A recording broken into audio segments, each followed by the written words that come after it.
I guess we found the one lone Soviet Union corner of the E3 show floor this year. A lot of symbolism in that, I suppose, given that Company of Heroes 2 is taking place in that part of the world. Game is finally coming out in 2 weeks, and this is sort of like a launch interview. It's like I gotta ask, how does it feel? It feels really, really good. I mean, I've had an opportunity at Relic. I've been there a long, long time. I've shipped a lot of games, but this is one that I'm really, really particularly excited about. I think we've gone through a lot at Relic over the last couple of years. It's really, really great to be able to get this game, sort of finished and out into the hands of our fans and the community. And that's when our real work begins, I think, is in supporting the game and pushing it further. So you found your new home with Sega, obviously, since the demise of THQ, and Sega sort of has transformed into this sort of haven for PC developers of sorts. Do you feel at home with Sega?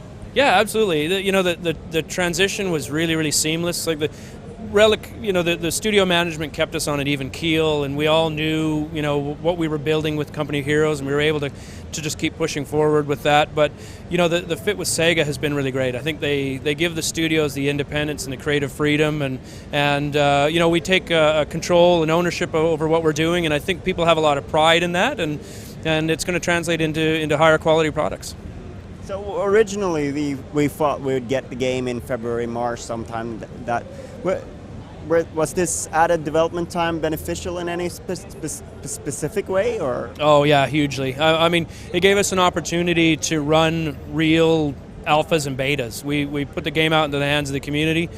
We've run closed betas. We're now in open beta, and we've been rolling feedback in a continual basis. And I think if you ask people who had played the alpha, back a few months ago, and the differences in what they're playing now, it's pretty dramatic. We've really been able to make a lot of improvements to the game over that period of time in terms of polish and features, and so it's been invaluable, I would say.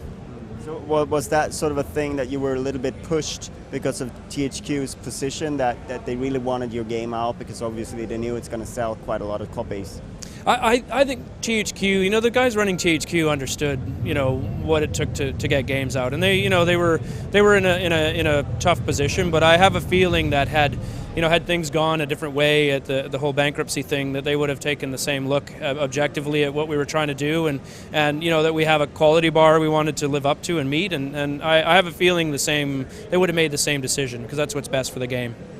So obviously, since the last Company of Heroes, a lot has changed on the sort of the PC scene. What you expect in terms of like live updates and sort of continuing service. What's your approach to that sort of post-release and sort of keeping up with the community and giving them what they want? Well, we've been really open about our goals long term for this game, and like we've said, we're going to finish this game, but this is really just a start. Once it gets out into the hands of the gamers, this is just a start for us. So we have a robust plan over the next sort of several years, really, in terms of delivering content and bigger updates and new features and new multiplayer features and competitive features. And we just announced that we're putting Twitch integration right into the game, so players will be able to shoutcast the game right, on Twitch TV right from the game, and those are the kinds of things that allow our gamers to sort of evangelize the game experience that they're having in Company Heroes to their friends, and gets them involved, and that just builds critical mass, and that's what we want. We want a lot of people playing and talking about the game.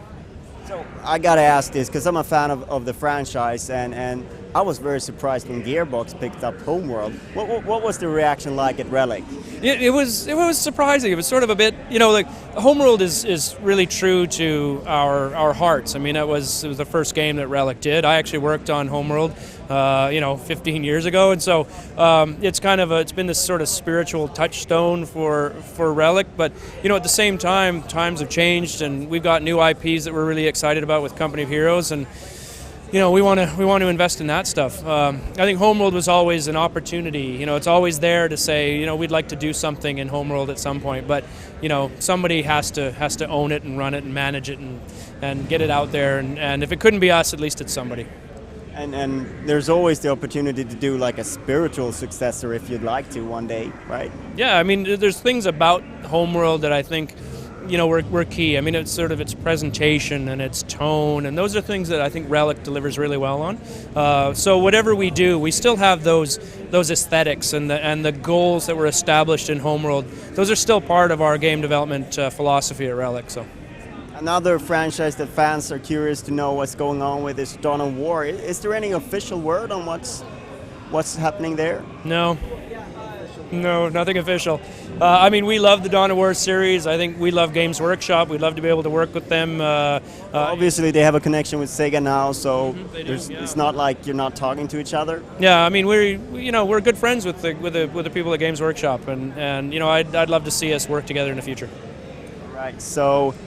June 25th, is that it? June 25th, yeah. It's on the store shelves. It's in Steam, but we're running an open beta now on Steam. So if you feel like jumping in early, the advantage is that you'll be able to keep your progression from the beta if you buy the game I think within the first 60 days. So there's some incentive to get invested early and start unlocking units and content. All right. Thank you very much for your time. Thank you. Appreciate it. I made my peace long ago with the truth. If that means my death, let them do what they must.